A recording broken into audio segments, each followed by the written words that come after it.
Sejam todos bem-vindos.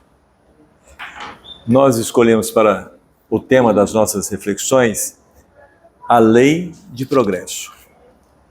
E aqui nós temos o capítulo 8 do livro dos Espíritos. Pergunta 779. O homem possui em si a força de progredir ou o progresso não é senão o produto de um ensinamento? Resposta. O homem se desenvolve ele mesmo naturalmente, mas nem todos progridem ao mesmo tempo e da mesma forma. É então que os mais avançados ajudam o progresso dos outros pelo contato social.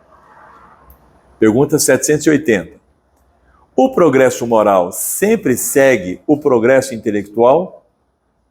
O progresso moral sempre segue o progresso intelectual? Resposta. É a sua consequência. Todavia, não o segue sempre imediatamente. Subpergunta A, ou seja, 780A. Como o progresso intelectual pode conduzir ao progresso moral? Como o progresso intelectual pode conduzir ao progresso moral? Resposta. Fazendo compreender o bem e o mal, o homem então pode escolher. O desenvolvimento do livre-arbítrio segue o desenvolvimento da inteligência e aumenta a responsabilidade dos atos. Subpergunta B. Como ocorre, então, que os povos mais esclarecidos sejam frequentemente os mais pervertidos? Resposta.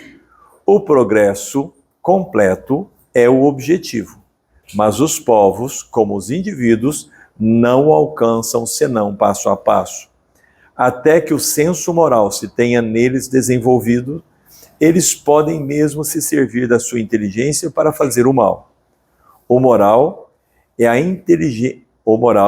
inteligência são duas forças que não se equilibram senão com o tempo. Pergunta 781. É dado ao homem o poder de deter a marcha do progresso? Resposta. Não. Mas o de o entravar algumas vezes. Subpergunta A. Que pensar dos homens que tentam deter a marcha do progresso e de fazer a humanidade retrogradar? Resposta. Pobres seres que Deus castigará.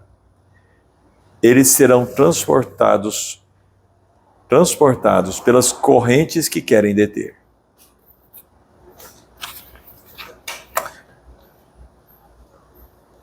Eu sei que todos nós espíritas, pelo menos o livro dos Espíritos, nós lemos. Se vocês ainda não leram, é importante que leiam. A leitura, ela nos aproxima do conhecimento. Ela não nos dá o conhecimento, ela nos aproxima. Por quê? Porque a gente esquece rápido. O que eu acabei de ler para vocês, quando vocês chegarem em casa, vocês lembrarão mais ou menos. Se conectou com algum conhecimento de vocês, vocês lembrarão um pouco mais. Se é um conhecimento novo, tenderão a esquecer. Se esse conhecimento vier ligado a uma grande emoção, se vocês passarem uma grande emoção aqui hoje, vocês se lembrarão com mais facilidade. Senão, vão esquecer. Isso é humano. A questão é que o espírito não esquece jamais, nunca. Mas enquanto nós estamos vinculados à matéria, uma das características da matéria é obscurecer nossa memória integral. O que você comeu ontem?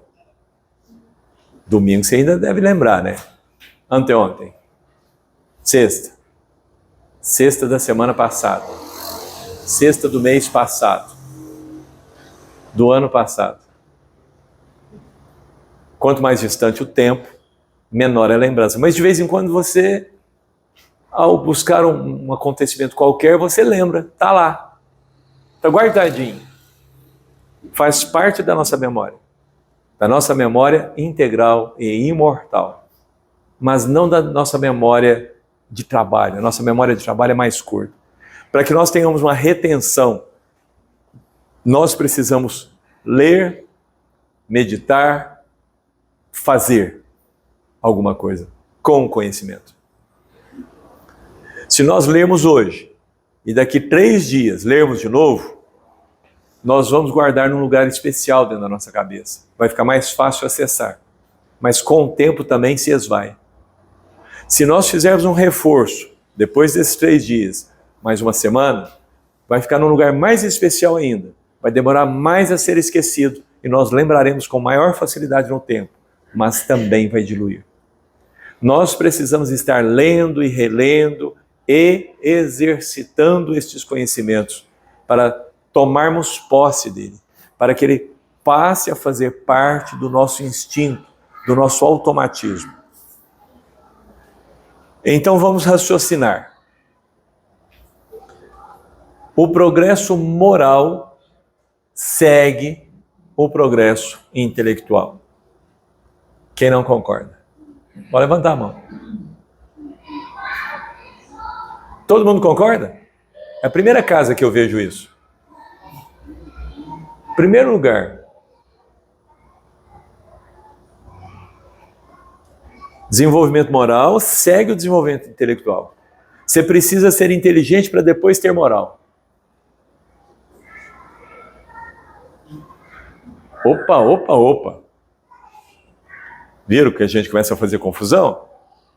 Quer dizer que uma pessoa simples não pode ter moral? Defina para mim o que é inteligência. O fato da pessoa ter frequentado uma escola? Se um músico não domina matemática, ele é burro? Se um matemático não domina a música, ele é burro? Se uma cozinheira, daquela de mão cheia, não entende de computador, ela é burra? Defina para mim inteligência. Esse é o nosso primeiro problema. E nós temos uma definição de inteligência no Livro dos Espíritos. Nós vemos ali o princípio de inteligência, nós vemos lá sobre Deus, causa primária de todas as coisas, inteligência suprema, inteligência com I maiúsculo. E nós, seres criados, inteligência com I minúsculo. Criaturas. Então, defina inteligência. Acúmulo de conhecimento? Quantidade de livros que nós lemos? E na época do Pedro? O Pedro não lia livros e não era inteligente? Nós temos lá doutores da lei que não compreendiam Jesus. E pessoas simples que compreendiam Jesus. Portanto, definamos inteligência. Porque é frequente nós brigarmos sem sequer termos refletido, pensado um pouquinho sobre o que nós estamos estudando. E moral? O que é moral? Aqui no Brasil, nós podemos ter oficialmente uma esposa. E lá no Oriente, tem países que a pessoa pode ter várias esposas. Aqui, casar com várias mulheres é imoral. E lá? Lá não. Então, moral, nós estamos falando de costumes, de leis humanas? De que moral os espíritos imortais estão respondendo para Kardec? Precisamos entender isso também. A resposta seguinte vai nos auxiliar a compreender melhor. O desenvolvimento da inteligência facilita discernir o bem do mal. Quando você vai tomar uma decisão, você consegue perceber se essa decisão é boa para você ou é ruim? Inteligência vai facilitar isso. Se a gente fosse muito inteligente, a gente não tomava tanta decisão ruim para nós mesmos, né? Porque a gente toma. A gente aprende a fumar. Olha só que absurdo, a gente aprende a fumar. Queimar dinheiro, né? A gente tem que trabalhar para comprar um cigarro, para fazer mal para a gente. Depois não quer morrer. Tem um punhado de situações depois. Então a inteligência ajuda a gente a compreender, a discernir o que é bom para nós do que não é bom para nós. E a moral? A moral está em sabermos nos relacionar com as pessoas. Porque só existe a moral quando existem duas pessoas, pelo menos, envolvidas. Moral tem a ver com relações sociais. Você numa caverna, não importa se você está pelado ou com roupa. Se você está de cabeça para baixo, se você está em pé, se você deita de um jeito ou de outro. É só você. Mas se você convive com outra pessoa, todos os seus atos passam a importar. Porque tem uma outra pessoa para você dividir os espaços. E quando a gente divide os espaços, a gente precisa chegar a um acordo de convivência. Um jeito em que nós dois possamos viver de maneira boa. De maneira que seja bom para nós. Aí nós temos a moral. Eu posso usar a inteligência estando sozinho. Um astronauta que eu mande para a Lua e esteja lá sozinho, ele ainda vai precisar muito da inteligência dele. Mas ele pode xingar, ele pode fazer o que ele quiser, falar o que ele quiser, falar alto, deixar sapato na sala, se é que tivesse, imagina que tem uma casa lá. Sapato na sala, para quem vive sozinho, dá briga, dá problema, dá mágoa. Você não lembrar da toalha, dá problema? Só dá problema quando? Quando tem companhia. Então a inteligência, ela é esse fator. E a moral é essa necessidade que nós temos para os nossos relacionamentos. E a lei de progresso é curiosa sobre essa perspectiva, porque os espíritos, vamos voltar para nós antes, nós espíritas, de um modo geral, quando pensamos em lei de progresso, a gente só pensa numa coisa. Em que a gente pensa? Progresso. Falei progresso para o senhor pensa em quê? Anjinho, seu anjinho. Nós achamos que a lei de progresso se aplica única e exclusivamente à moral. Moral versus atitudes. A moral é esse conjunto de regras que nós precisamos respeitar para conviver bem. A atitude é a prática dessas regras, ou não prática. Porque atitude eu estou tendo um comportamento. O comportamento é a materialização das minhas crenças. Executando a moral? Ou executando nos dois sentidos, né? De executar ou de matar a moral. Exatamente. A atitude ela é uma manifestação é uma materialização, é a minha fala, é o meu olhar, porque às vezes a gente pensa em atitude só no sentido de uma ação mais forte, mas uma expressão facial quando adentra alguém e eu fecho a cara, ou eu sorrio, eu estou num processo de comunicação, de interação, tendo uma atitude, uma reação, um comportamento para com aquela pessoa. Então, a lei de progresso, ela tem que envolver o desenvolvimento intelectual também. Porque o desenvolvimento intelectual precede ao desenvolvimento moral. E aí, vamos pensar um pouco na nossa sociedade de hoje? Qual era o tamanho máximo de uma cidade ali por volta de 1900? Aonde? Qualquer lugar do mundo. Eu acredito que a 1900? 1900. No máximo uns 500 mil, algo. As cidades tendiam a ser pequenas, mas na Índia existia uma cidade com 6 milhões de habitantes. Ok? Mas daí para baixo. Por que que não dava para morar tanta gente junto?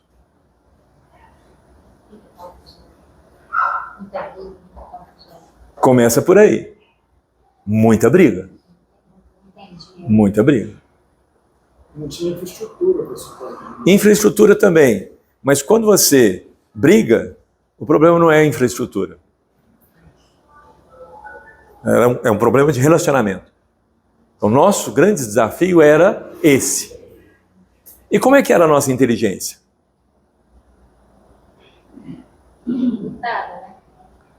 Poucas pessoas, pouquíssimas pessoas sabiam, por exemplo, que água, sal e açúcar faz um soro que evita a diarreia, que leva à morte.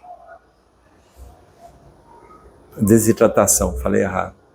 Poucas pessoas.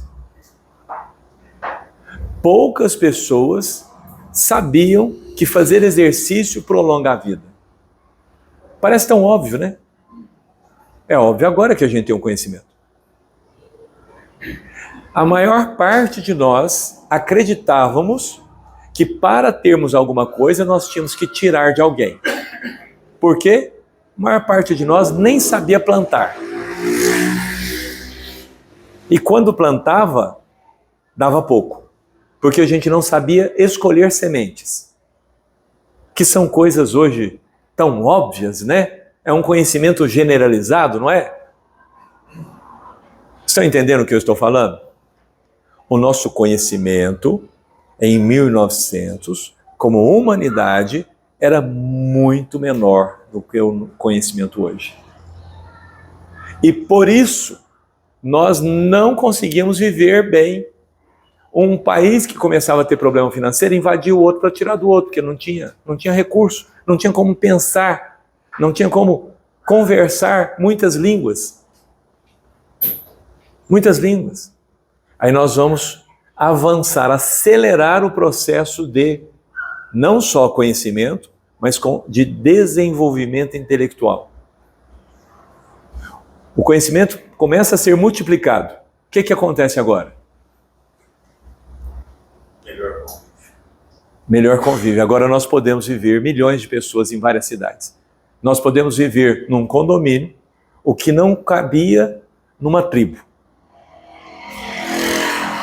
Spreadinho, um em cima do outro, um do lado do outro, com essas paredes quase que transparentes, né? Se a pessoa fungar do outro lado, você ouve do lado de cá.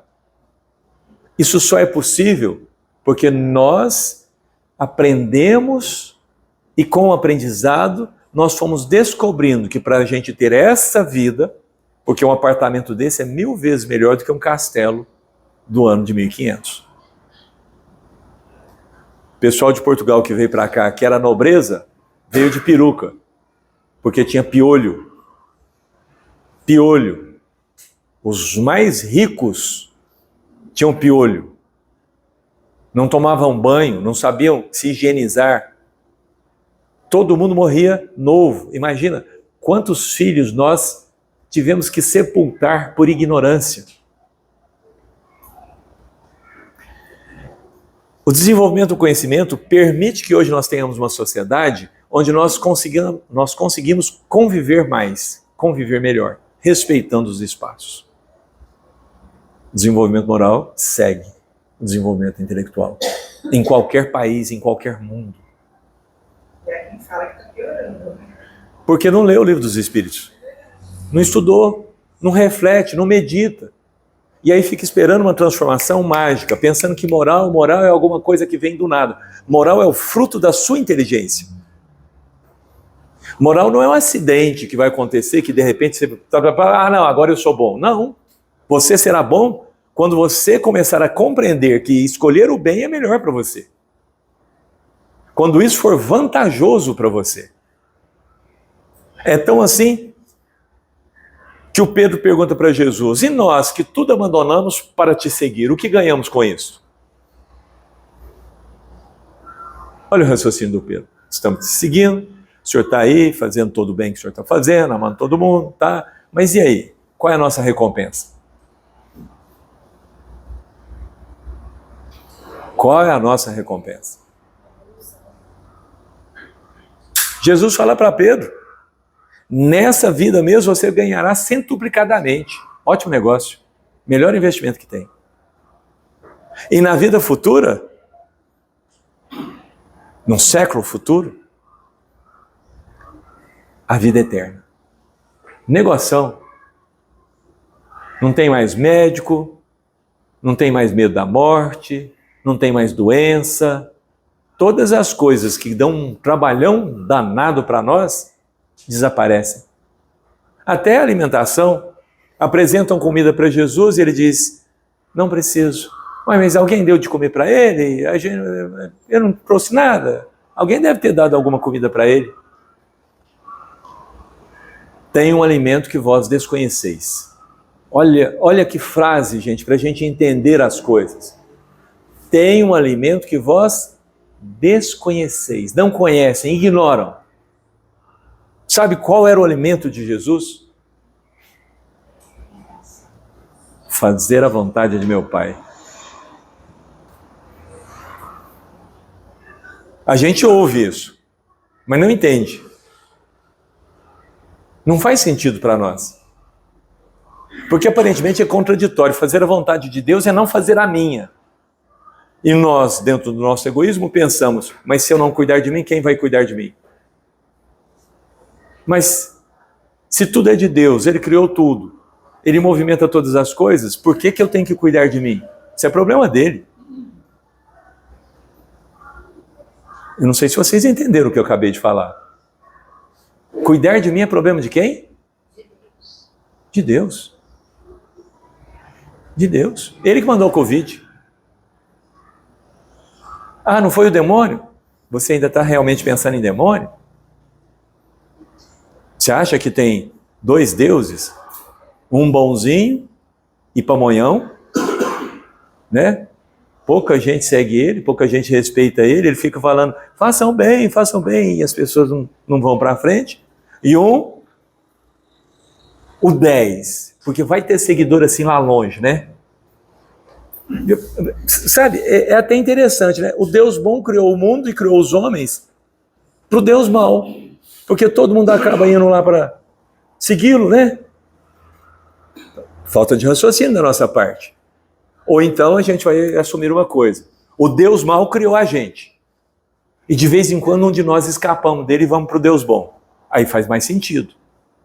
Ele cria muito, porque de vez em quando um escapa, mas não tem problema, ele cria muito. Ou vocês preferem que o Deus mau cria um tanto e o Deus bom cria um tanto? Meio a meio? Poder dividido? Raciocinar. Inteligência envolve raciocinar, envolve refletir, envolve olhar para os fatos, ponderar os fatos, estabelecer causa e efeito, estabelecer correlações. Envolve isso. Não envolve livros, apesar de eu ter recomendado para vocês no começo da nossa explanação, para estudarem o Livro dos Espíritos, porque livros podem sim ajudar a gente. Mas eu também aprendo pelo contato, pela conversa. Os antigos, antes de escreverem o Novo Testamento, eles contavam histórias. O conhecimento era oral. E eles tinham uma memória boa, decoravam, repetiam e decoravam as informações. Hoje nós temos a escrita, facilita tudo. Hoje a gente tem um celular, nem os nomes das pessoas a gente guarda mais, né? A gente põe ali a fotinha e pronto, a gente acha a pessoa. Então, voltando. A lei de progresso, ela existe. O intelectual precede o moral. E agora nós vamos acrescentar o elemento de que o moral não segue imediatamente o desenvolvimento intelectual. Só que a resposta dos espíritos ela é um tanto quanto mais desafiadora.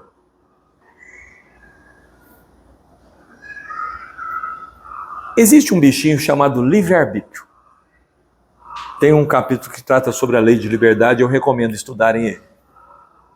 Existe um bichinho chamado livre-arbítrio. O que é livre-arbítrio para vocês? É uma pergunta. Decisão sobre o quê? O bem ou o mal. Decisão sobre o que eu como,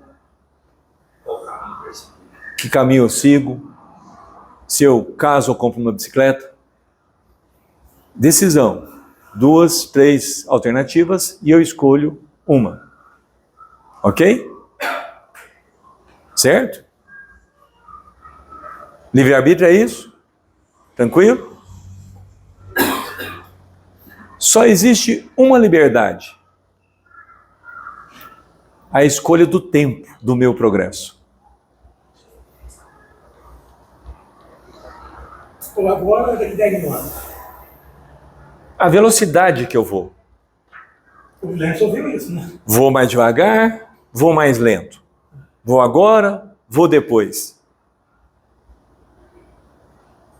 Essa é a liberdade. Eu escolho isso. Adiar ou antecipar. E aí vai entrar uma coisa curiosa. Quando eu escolho adiar, na verdade eu escolho permanecer na ignorância. Literalmente. Porque o desenvolvimento intelectual leva a perceber que aquilo é bom ou ruim para mim. Mas vocês já viram que tem gente que sabe o que é ruim e escolhe de novo, de novo, de novo, de novo, de novo. Mas ela sabe que é ruim. Né? O Haroldo tem lá a história que ele chegou num posto, tinha um cachorro uivando, aí ele entra lá para a lojinha de conveniência, volta e o cachorro está uivando. O que ele está uivando? Está deitado em cima de um prego. Por que não levanta? Está doendo só o suficiente para ele uivar. Não está doendo o suficiente para ele levantar, para ele fazer alguma coisa. Às vezes a gente está aqui nesse processo e escolhendo as coisas erradas porque está doendo pouco. Eu sei que muitos de vocês vão discordar, mas está doendo pouco. Está doendo pouco. Nessa perspectiva, percebem o tanto que todas as coisas mudam? Porque olha só, a pergunta sobre o livre-arbítrio é: por que Deus pôs uma coisa ruim para me escolher ela? Que a gente quer delegar a responsabilidade para ele, né? Ele fez um trem que era ruim, não devia ter criado a coisa ruim, né? Me cria perfeito, certinho, sem a menor chance de eu experimentar fazer uma coisa errada, o que nós chamamos de mal, sem a menor chance de eu desalinhar-me moralmente. Correto? Ele teria que também ter nos criado já sábios. Não poderia ter nos criado simples e ignorantes. Bem mais fácil. Bem mais fácil, já cria pronto. Tá, se o destino final é a perfeição moral, que é eu ser capaz de conviver com qualquer pessoa, em qualquer lugar, a qualquer tempo, isso é perfeição moral. Eu sei que vocês imaginam que sejam outras coisas, né, que seja ganhar asas, porque apesar de não acreditar em anjo, a gente ainda acha que tem asa. É só ver todas as iconografias sobre o assunto. Vocês já viram que o super-homem não tem asas? Mas eles põem uma capa, né? Para ficar parecidinho ali com a danada das asas. Deus poderia ter nos criado, sim, dessa forma. E se todos nós temos o mesmo conhecimento, se todos nós sabemos as mesmas coisas, se todos nós temos o mesmo comportamento, o que a gente é? Latinha de Coca-Cola. Tudo igual. Né? Tudo igual. Efeito manada. Tudo igual. Se é tudo igual, não tem indivíduo. Se é tudo igual e não tem indivíduo, não existe você. Se não existe você, porque não existe eu também, porque somos todos iguais, faz sentido para vocês o que vocês estão tentando criar? Faz não, né? Então por que a gente fica tentando ensinar Deus a fazer o serviço dele? Porque se tem uma coisa que Deus não faz, é se repetir. Sua vida se repetiu em algum dia? Eu olho no espelho todo dia, gente, e cada dia eu vejo um ser diferente. Não só intelectual, mas fisicamente. Quanto eu mudo de um dia para o outro? Né? Então, cabelo caindo, ficando branco, a ruga assim. De repente, quando elas começam a aparecer, elas combinam. É o dia da festa. Na hora que aparece uma, aparece um punhadão, tudo junto. Deus não se repete. As águas de um rio não se repetem. Os ventos não se repetem. Os átomos não se repetem. O homem inventou vitamina C artificial, essas que vocês compram na farmácia. Sabe qual que é o problema dessa vitamina C? É que é tudo igual. A vitamina C que vem na laranja, cada molécula, ela tem o que nós chamamos de imperfeições. Elas são diferentes. Qual vocês acham que funciona melhor no nosso organismo? A natural, porque são diferentes. São diferentes. Então Deus criou-nos simples e ignorantes e livres no tempo de percorrer do ponto A ao ponto B. Quando nós chegarmos à perfeição, o que a gente chama de perfeição, que é aquele momento em que nós estamos moralmente equilibrados, nós não somos iguais intelectualmente.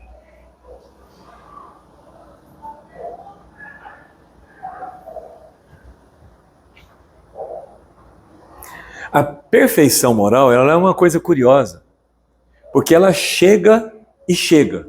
Então tem um destino final, tem um ponto final. Vocês já ouviram falar em perfeição intelectual? Não. Vocês nunca ouviram falar nisso. Os Espíritos não falaram nisso. Eles dizem mais. Por que Deus nos criou? Ele nos deu missões para executarmos na sua criação. Então imagina um Espírito que foi, sei lá, há 4 bilhões de anos atrás, recebeu a Terra para cuidar dela. Jesus. Será que só existia Jesus nesse momento? Quanto mais existia? Quanto de universo existia? Imaginemos que todos nós aqui nessa sala, percorramos todo o universo e conheçamos todas as estruturas, desde o infinitamente pequeno ao infinitamente grande, que este universo comporta. Vocês compreenderam o tanto de coisa que a gente tem que conhecer. Concordam? Este universo está em movimento. Ele está se transformando. Qual é a possibilidade de você ter conhecido tudo? Entenderam o que é raciocinar? Então, não é possível chegar à perfeição intelectual. Mas é possível sim chegar à perfeição moral. Momento em que teremos plena consciência do bem e do mal para nós mesmos. Daquilo que me convém e daquilo que não me convém. E aí nós vamos para a sabedoria antiga. O Paulo, num determinado momento, disse assim: tudo posso. Qual que é o resto da frase dele? Tudo posso, mas nem tudo me convém. Olha que sabedoria. Tudo posso. A liberdade diz isso. Tudo posso porque eu posso ir quando eu quiser. Então eu posso experimentar todas as coisas. E dado, dizem alguns filósofos pensando sobre o assunto, que dado que eu seja imortal, eu não preciso mais escolher. Olha que loucura. Porque se eu sou imortal, eu tenho tempo de experimentar todas as variedades, todas as opções.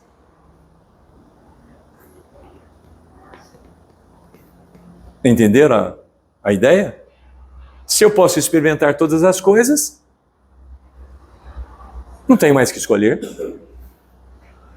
São milhares de fragrâncias, posso experimentar todas elas. São milhares de variedades num franguinho frito, posso experimentar todas elas. São milhares de variedades num pudim de leite moça? Posso experimentar todas elas. Não tenho mais que escolher. Como esse, depois daquele, depois, em fileiro. Mas, voltando à nossa questão da lei de progresso, podemos impedir o progresso? Podemos atrapalhar. Se você quisesse atrapalhar o progresso, me diz uma coisa que você faria. Não procriaria. Se ninguém procriar mais, Acabou a reencarnação. acabou. Boa. O que mais? Trabalhar. Não trabalhar. Convencer todo mundo a não trabalhar. Então vou levantar. Gente, não trabalhe, porque trabalhar é ruim. Tem uma sugestão muito boa. Ah, Acabar com a internet. acabar com a internet. Uma boa tentativa. O que mais vocês fariam? Na história tem muitas coisas que as pessoas tentaram fazer. Por exemplo, queimar livros. Destruir a história antes de mim. Vários imperadores fizeram isso. Assumiam o trono e ali mandava apagar tudo. Queimar o que estava escrito, estátua, desenho, apagar a lembrança do anterior, para ele ser o maiorzão, o maioral. Vários. Mataram o Cristo.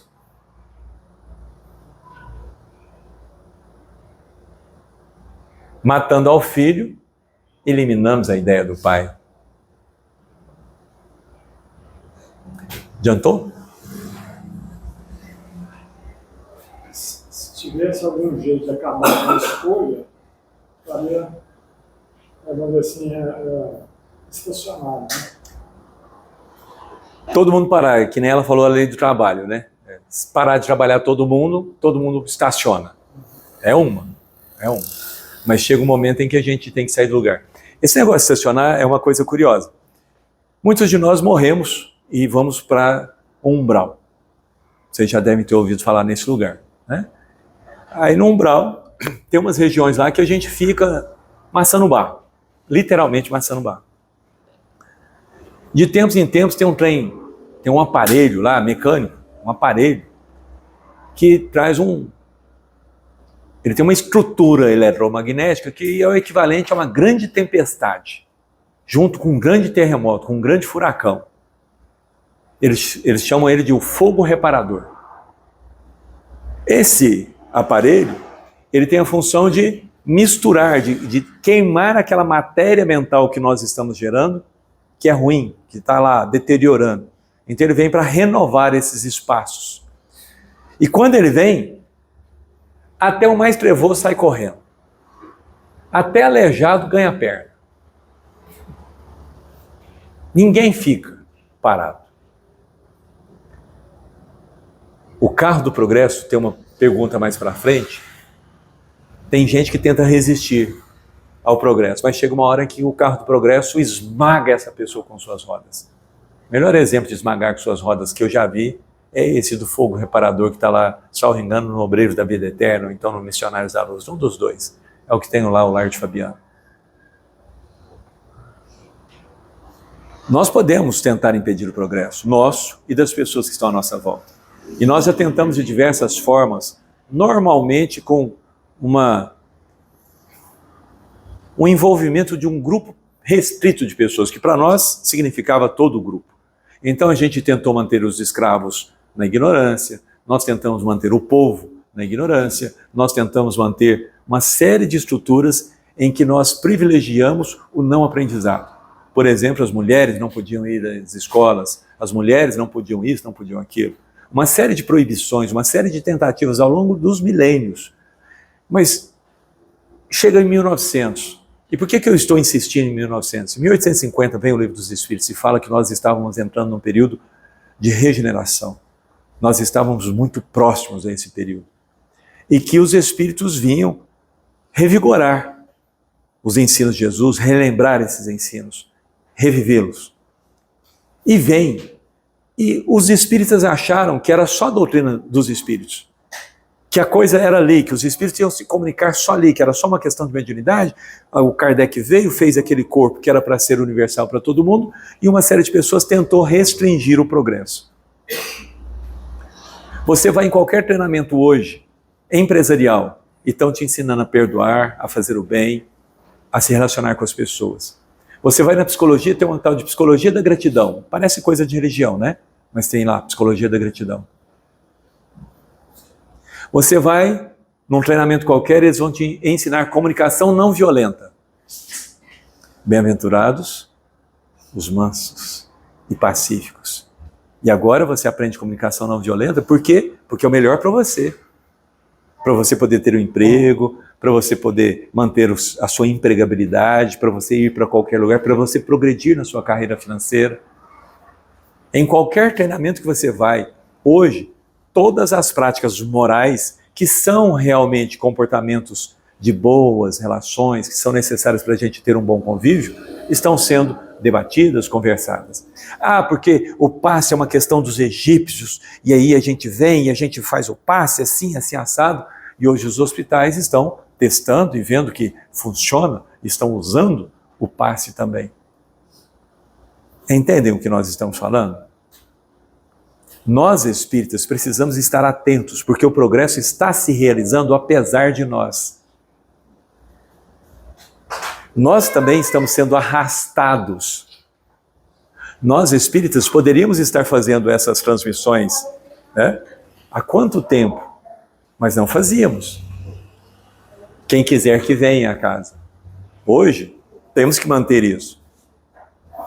O progresso, gente. O progresso é para melhorar a nossa vida. O desenvolvimento intelectual é para melhorar a nossa vida. Aprender é para melhorar a nossa vida. Aprender é o único remédio para a nossa ignorância. Nós crucificamos o Cristo.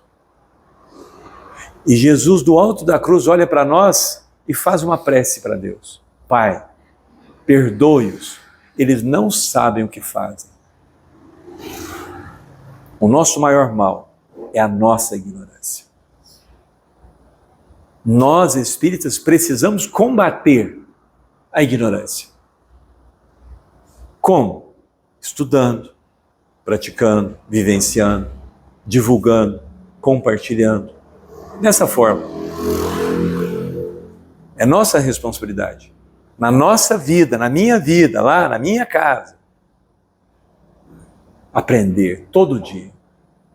Ah, mas eu já estou velho, estou aposentado, já corri minha carreira, já cheguei, agora é com os filhos aí, eles que cuidem. Ok, você vai viver 120 anos. E agora? Você vai aposentar com 60 e passar 60 anos encostado? Você acha que você consegue? Ah, não, eu vou curtir a vida. O que é curtir a vida para você? O que é curtir a vida?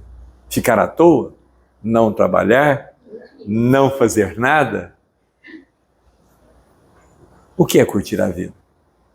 Dado que existe uma jornada de conhecimento, dado que a maior parte do nosso sofrimento advém da nossa ignorância, é por ignorância que eu mato, é por ignorância que eu roubo, é por ignorância que eu minto. Eu acho que aquilo é o melhor para mim. Eles não sabem o que fazem, ou seja, são ignorantes. Né? É, exatamente. Somos ignorantes. E somos ignorantes com relação ao que é melhor para nós.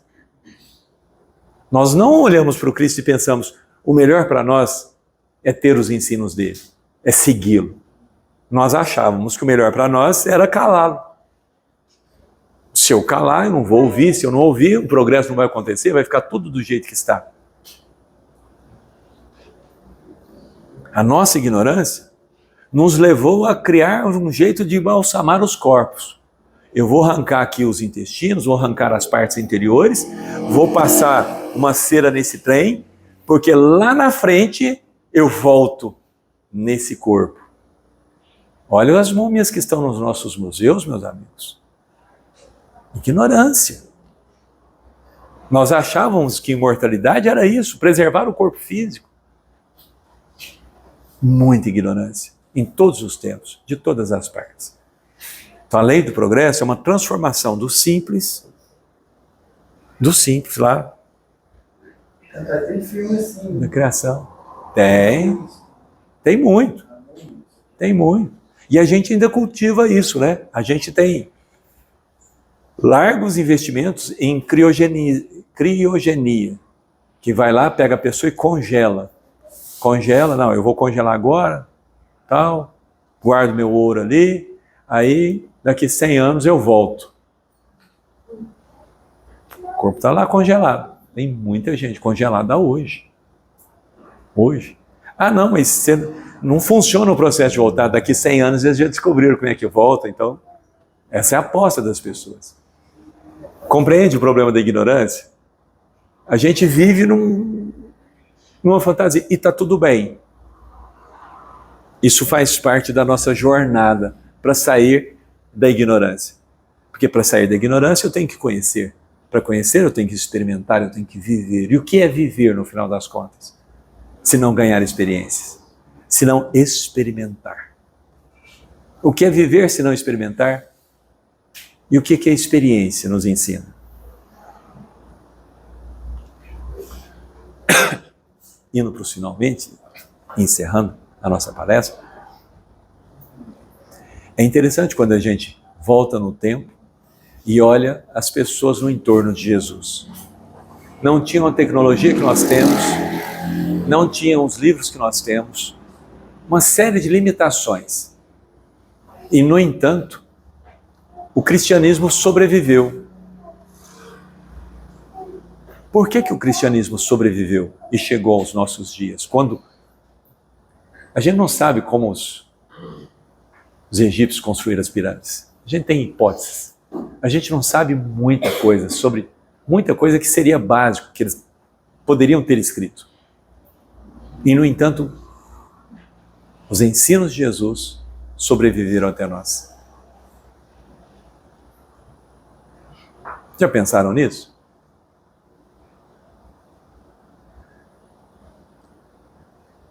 Uma das respostas diz que os espíritos mais elevados caminham ao lado dos espíritos menos elevados, auxiliando-os.